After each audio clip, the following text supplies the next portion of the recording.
Hi everyone, in this video, we will show you how to remove Authenticator on Blizzard Battle.net. Open the Battle.net website on your web browser. Go to the Account tab at the top and click Login. After logging in, go to Username and click Account Settings.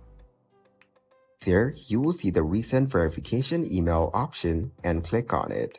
Open the email website and go to the Battle.net email. Next, visit the given link in this mail and you'll be directed to the recovery section of Battle.net. Go to the Remove My Authenticator button. Enter your email address and then click Continue. After that, it will remove the Authenticator successfully. Thanks everybody for watching. Make sure to like this video and subscribe to the channel for more tutorials. Goodbye.